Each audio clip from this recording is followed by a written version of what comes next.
Hello everyone, this is Nilofar Neha Khan and welcome to our YouTube channel Shikshalaya. तो आज हम बात करेंगे नाज़ीवाद और हिटलर का उदय। ये हमारा पार्ट सेकंड है। पार्ट फर्स्ट हमने पहले ही कर चुके हैं और ये हमारी एनसीईआरटी 1500 क्वेश्चन आंसर की जो सीरीज स्टार्ट हुई है उसकी क्लास 8 है। ठीक है, तो अगर आपने उससे पहले की क्लासेस नहीं देखी हैं तो प्लीज उन्हें देख लीजिए ताकि आपके एक एक बेसिक अंडरस्टैंडिंग सही से चलती हुई है, ताकि आपको चीजें समझ सही से आए। ठीक है, और इसका फर्स्ट पार्ट तो पहले जरूर देखिएगा ताकि आपको एक ओवरव्यू, जो मैंने आपको समरी टाइप में जो चीजें बताई हैं वो आपकी क्लियर हो जाए। होप सो ये वीडियो आपके लिए काफी यूजफुल है। तो हमने जहां से छोड़ा था हम वहीं से ही क्वेश्चन ये शुरू करेंगे। देखिए, ये सारे क्वेश्चन मैं आपको पहले ही फर्स्ट पार्ट में करा चुकी हूँ, तो हम इससे अब एक भी क्वेश्चन नहीं करेंगे। जो हमारे नेक्स्ट क्वेश्चन होंगे उन्हें सबको अब क्वेश्चंस करेंगे। ठीक है, तो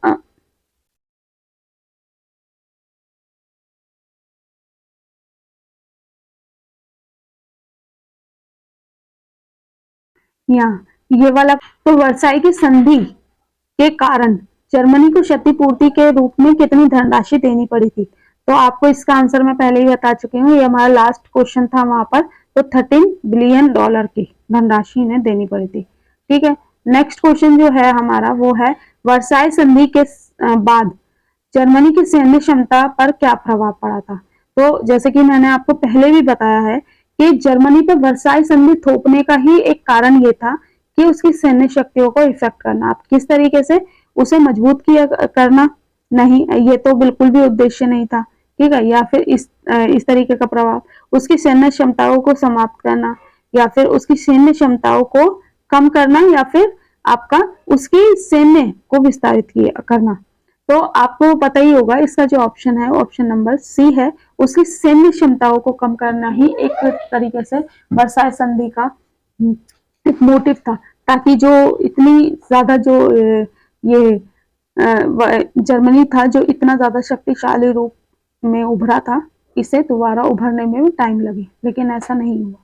ठीक है, और यही एक कारण बना जिसकी वजह से जो हिटलर जैसे तानाशाह का उदय हुआ और नात्सीवादी विचारधारा विकसित हुई। वर्साई संधि के हिस्से के रूप में किस क्षेत्र को जर्मनी से नहीं लिया गया था। तो कौन सा क्षेत्र था जो जर्मनी से नहीं लिया गया था। तो अल्सेस, लॉरेन और राइलैंड और बवेरिया। ठीक है, जो आपका आंसर है यहाँ पर डी ऑप्शन है, बवेरिया। ठीक है, प्रथम विश्व युद्ध के बाद जर्मनी की आर्थिक स्थिति क्या थी।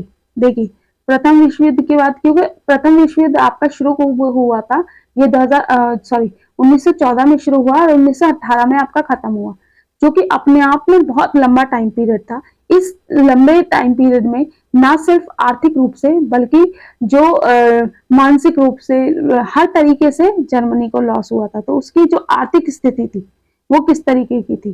तो पहला ऑप्शन है आपका समृद्धि और स्थिर। ठीक है, दूसरा है गहरे कर्ज में, तीसरा है औद्योगिक वृद्धि के साथ बढ़त, या फिर आत्मनिर्भर। तो आपको पता ही होगा कि जब प्रथम विश्व युद्ध का जो के बाद क्या हुआ, जो जर्मनी की जो आर्थिक स्थिति थी वो अपने आप में बहुत ज्यादा गहरे कर्ज में डूब गई थी, जिसकी वजह से जो वहां की जर्मनी की जो जनता थी उसका बहुत ज्यादा विरोध करती थी। ठीक है, और इन्हीं सब का फायदा उठाकर हिटलर ने अपने मतलब ऐसे वैसे भाषण दिए ताकि उसकी जो जनता है वो उसे वोट दे सके। ठीक है, तो पूरी मतलब काफी कर्जे में थी। नेक्स्ट क्वेश्चन है जर्मनी द्वारा मुआवजा देने में विफलता के जवाब में किस देश ने रूर क्षेत्र पर अपना कब्जा कर लिया था। तो यहाँ पर आपने सही से चीजें पढ़ी हैं तो आपको पता चल गया होगा कि यहाँ पर किसकी बात की जा रही है। तो रूर जो रीजन है इस पे किसने कब्जा किया था। ऑप्शन है आपके संयुक्त राज्य अमेरिका, संयुक्त राज्य किंगडम, फ्रांस और ऑप्शन नंबर डी रूस। तो यहाँ पर जो आपका आंसर है वो है आपका सी, फ्रांस। ठीक है, प्रथम विश्व युद्ध के बाद सबसे पहले किस देश ने जर्मनी को आर्थिक संकट से उभरने का प्रयास किया। तो आपको पता ही होगा कि जब हम बात करते हैं ना कि प्रथम विश्व युद्ध की वजह से जो वर्साई की संधि उस पर थोपी गई थी, वो अपने आप में एक तो अपमानजनक थी, दूसरा इतने ज्यादा रिसोर्सेज, जो भी रिसोर्सेज जर्मनी के पास अपने लिए भी जो रिसोर्सेज नहीं थे, कहीं ना कहीं वो सारे उससे रिसोर्सेज छीन लिए गए। ठीक है, और एक जो उनकी आर्थिक स्थिति थी और दयनीय हो गई थी। ठीक है, तो इनका जो कौन कौन से जो आर्थिक संकट को उभरने से किसने मदद की थी, तो यूनाइटेड किंगडम। ठीक है, यहाँ पर मिस्टेक हो गई है, यहाँ फ्रांस आएगा। ठीक है, option number A France, option number B United Kingdom, option number C United State of America, और डी है आपका रशिया। तो यहाँ पर अगर आपने सही से चीजें पढ़ी हैं तो आपको पता है कि अमेरिका ने सपोर्ट किया था, लेकिन ये जो सपोर्ट था मतलब जर्मनी की किस्मत ही ऐसी थी कि जब अमेरिका ने सपोर्ट किया तो उसके 3 साल बाद ही, 3 साल, लगभग 3 साल बाद ही जो अमेरिका की स्थिति थी वो खुद खराब होने लगी, क्योंकि पूरा इन्फ्लेशन हो गया था। ये द ग्रेट डिप्रेशन वाला एक टाइम पीरियड था। ठीक है, तो जिसकी वजह से जो जर्मनी अभी थोड़ा सा ही सही संभल पाया था। अब अमेरिका ने उनसे अपनी जो मदद थी, जो पैसे देना या फिर किसी भी तरीके से जो मदद कर रहा था, वो अपनी मदद वापस ले ली थी। अब इस जो ये हेल्प की जा रही थी अमेरिका के द्वारा, ठीक है, इसको एक नाम से बुलाते हैं। अभी किस नाम से बुलाते हैं ये नोट्स में भी आपका है और बुक में भी है एनसीईआरटी, तो नोट वो उसका कमेंट बॉक्स में कमेंट जरूर कर देना। ठीक है, तो आपका आंसर है संयुक्त राज्य अमेरिका। नेक्स्ट क्वेश्चन है 1929 के आर्थिक मंदी के बाद जर्मनी के औद्योगिक उत्पादन का क्या प्रतिशत बचा था। तो जैसे कि मैंने आपको बताया कि अमेरिका ने उसको हेल्प करी जर्मनी को, लेकिन 1929 में आर्थिक महामंदी के आने के बाद क्या हुआ कि जो अमेरिका है, अमेरिका ने अपनी मदद वापस ली, क्योंकि उस पर खुद ही आर्थिक संकट आ चुके थे। ठीक है, दूसरी चीज, उस टाइम पे औद्योगिक उत्पादन में क्या प्रतिशत बचा हुआ था। तो आपका ऑप्शन नंबर है 10%, 10%, 25%, 40% या 60%। तो आपका यहाँ पर आंसर आ जाएगा 40%। ठीक है, राजनीति और नाजी पार्टी में शामिल होने से पहले हिटलर क्या बनना चाहता था। देखिए यहाँ पर थोड़ा सा कॉम्प्लिकेटेड क्वेश्चन है कि यहाँ पर आप एक चीज याद रखिएगा कि जब आपसे पूछा जाए कि जो हिटलर है वो नाजी पार्टी ज्वाइन करने से पहले किस प्रोफेशन, अगर व्यवसाय की बात करेंगे तो वो एक सैनिक था। ठीक है, लेकिन अगर हम बात करें कि वो क्या बनना चाहता था, तो आपको पता चलेगा जब आप सही से चीजें पढ़ोगे, तो वो एक आर्टिस्ट बनना चाहता था। लेकिन समहाउ जिसके जो होना होता है वही होता है कि वो आर्टिस्ट की वजह इस तरीके की चीजें उसमें डेवलप हुई। पहले तो उसने प्रथम विश्व युद्ध के दौरान सैनिक का रूप में और सेना में काम किया। ठीक है, फिर बाद में चीजें अलग होती गई। ठीक है, इसके बाद अगर हम बात करें 1919 में हिटलर ने किस पार्टी में शामिल हुआ और फिर उस पार्टी का नाम बदलकर नाजी पार्टी कर दिया। तो आपको पता ही होगा कि हिटलर ने जो 1919 में हिटलर कौन सी पार्टी में शामिल हुआ था। तो पहला ऑप्शन है कम्युनिस्ट पार्टी, दूसरा ऑप्शन है सोशल डेमोक्रेटिक पार्टी, तीसरा है जर्मन वर्कर्स पार्टी, चौथा है national social German workers party. तो आपका जो आंसर है वो सी, जर्मन वर्कर्स पार्टी।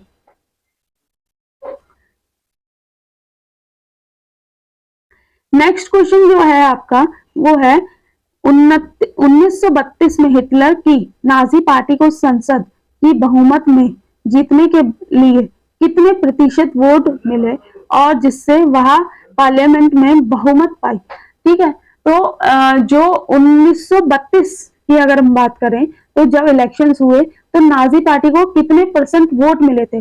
देखिए परसेंटेज से बहुत ज्यादा आपके क्वेश्चन पूछे जाते हैं, इसलिए मैंने आपको फोकस किया है कि हर एक चीज से आपके क्वेश्चंस लिए जाएं। ठीक है, तो अगर हम बात करें कितने परसेंट वोट मिले थे, तो ऑप्शन नंबर 1 है 12%, ऑप्शन नंबर 2 है आपका 25%, ऑप्शन नंबर सी है आपका 37%, ऑप्शन नंबर डी है आपका 50%। तो आपको पता ही होगा यहाँ पर 37% वोट मिले थे। इसके बाद अगर हम बात करें, नाजी शासन ने अपने दमन के तहत किस समूह को एकाग्रता शिविरों में भेजा? ठीक है, तो ये तो आपको पता ही होगा। ऑप्शन बता देती हूँ, समाजवादी, बी यहूदी, सी कम्युनिस्ट, या फिर उपरोक्त सभी।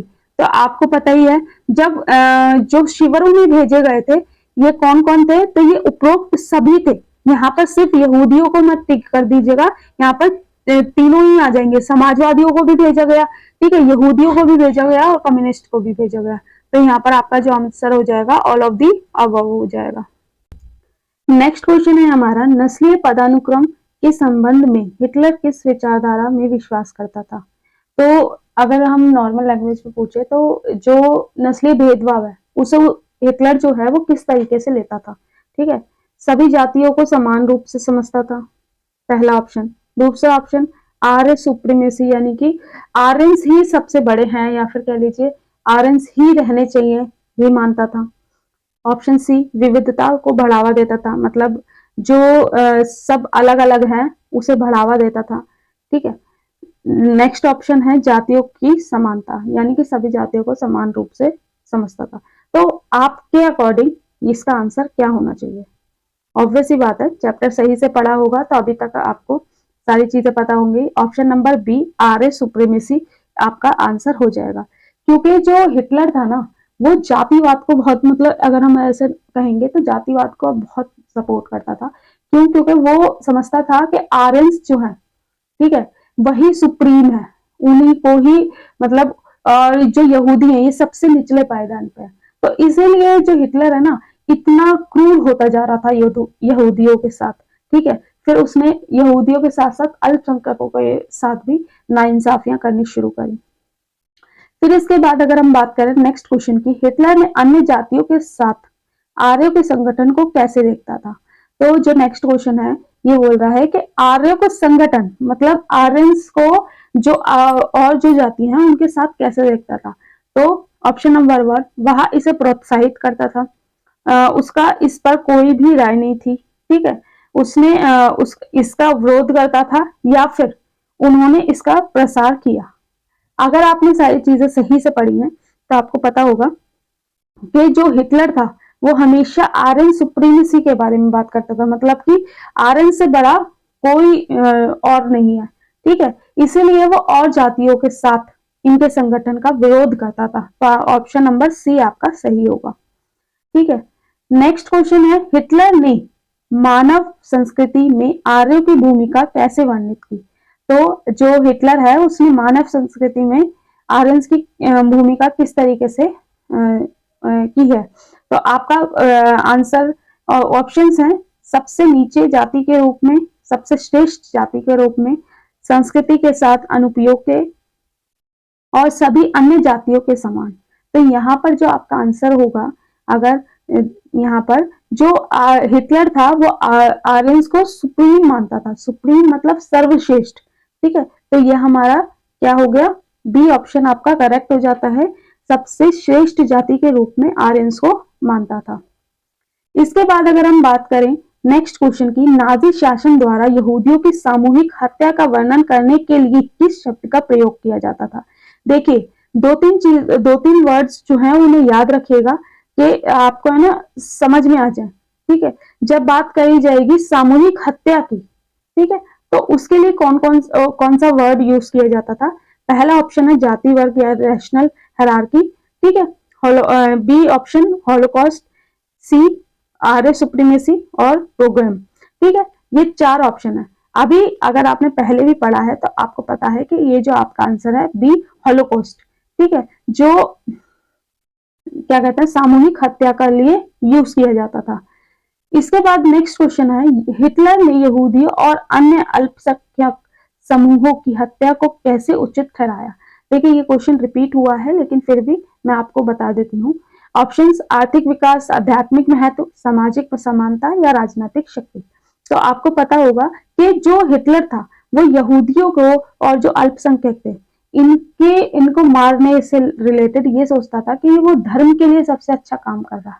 ठीक है, तो ये इसका जो आंसर है ये आपका बी है, आध्यात्मिक महत्व का। मतलब अपना जस्टिफाई किस तरीके से करता था इन लोगों की जो डेथ है इनको कि मैं धर्म के लिए, हमारे लिए बहुत अच्छा काम कर रहा हूँ। ठीक है, नेक्स्ट क्वेश्चन है, जर्मन लोगों के रहने के लिए क्षेत्र का विस्तार करने की हिटलर की अवधारणा का वर्णन करने के लिए किस शब्द का प्रयोग किया जाता है? अब आप यहाँ पर दोनों शब्दों में फर्क देखिए, वहां पर जब बात हुई थी वो हो रही थी सामूहिक हत्या की, लेकिन यहाँ पर क्षेत्र के विस्तार करने के लिए हिटलर के किस शब्द का वर्णन किया जाता है? तो यहाँ पर अगर आप देखेंगे ऑप्शन नंबर 1 आपका है आर्यन सुप्रीमेसी, ये नहीं हो सकता। लेबेनस्टॉर्म, ये भी अलग है। दूसरा पेमोग्रेट, ये भी अलग है। हॉलोकॉस्ट, ये भी अलग है। अब इन चारों में से आपका ऑप्शन क्या है, पहले खुद सोचिएगा। तो ऑब्वियस ही बात है, आपको यहाँ आंसर पता होगा, बी ऑप्शन आपका सही है, लेबेनस्टॉर्म।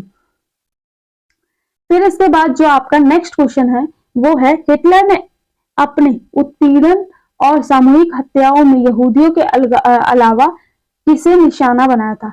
तो आपको पता है कि हिटलर ने ना सिर्फ यहूदियों को बल्कि और लोगों को भी अपना निशाना बनाया था। ऑप्शन है जिप्सी, दूसरा है काले, मतलब जो अफ्रीकन की बात हो रही है, तीसरा है रूसी, और डी ऑप्शन है उपरोक्त सभी, ऑल ऑफ दी। ठीक है, और इसमें अगर आपका ऑप्शन होता ना विकलांग, तो वो भी सही हो जाता। तो इसका जो आंसर है वो आपका ऑल ऑफ दी अबव। ठीक है, प्रथम विश्व युद्ध की शुरुआत किस घटना से हुई? तो आर्क ड्यूक की हत्या से मानी जाती है, ये मैंने आपको पहले ही करा दिया है। नेक्स्ट क्वेश्चन है आपका जो है, प्रथम विश्व युद्ध में जर्मनी की हार का उनके घरेलू राजनीतिक परिदृश्य पर प्रमुख परिणाम क्या था? तो जो उसकी हार हुई थी, इसका प्रमुख राजनीतिक परिदृश्य के रूप में जो परिणाम था वो क्या था? तो पहला, एक मजबूत केंद्रीय सरकार। दूसरा, लोकतांत्रिक पार्टी की वृद्धि। तीसरा, एक कमजोर गठबंधन सरकार। चौथा आपका है राजनीतिक पार्टियों का पूरी तरह समापन। तो यहाँ पर जो आपका आंसर हो जाएगा वो आंसर सी, एक कमजोर गठबंधन वाली सरकार बनी थी। ठीक है, क्योंकि उस समय बहुत आर्थिक स्थिति भी खराब थी और लोगों को जो स्थिति थी वो अपने आप में बहुत ज्यादा दयनीय थी। ठीक है, नेक्स्ट क्वेश्चन है, हिटलर के शासन के पहले क्या ऑटो फ्रैंक ने जर्मनी के नीचे आमस्टर्डम जाने का फैसला लिया? तो इसका आंसर, इसके जो ऑप्शंस हैं आपके, किस लिए? आर्थिक अवसर के लिए। दूसरा ऑप्शन है हिटलर की सत्ता से बचने के लिए। तीसरा ऑप्शन है परिवार संगठन के लिए, या फिर आपका व्यापार का विस्तार।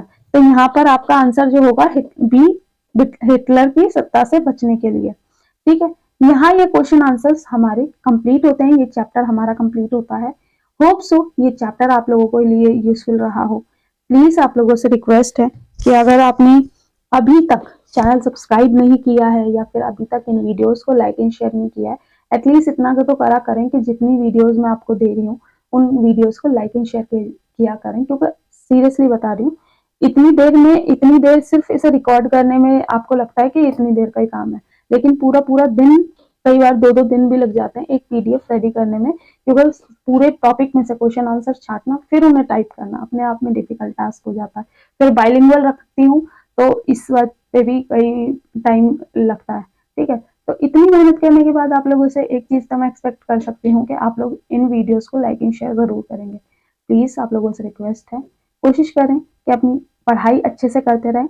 नेक्स्ट टॉपिक या तो हिस्ट्री का ही रखूंगी या फिर पॉलिटी का, देखते हैं नेक्स्ट टॉपिक में किसका आपको क्वेश्चन आंसर लेके आऊंगी। लेकिन आप लोगों से रिक्वेस्ट है, प्लीज प्लीज प्लीज वीडियोस को लाइक एंड शेयर जरूर करें। थैंक यू फॉर वॉचिंग, मिलते हैं आपसे नेक्स्ट लेक्चर में। Thank you.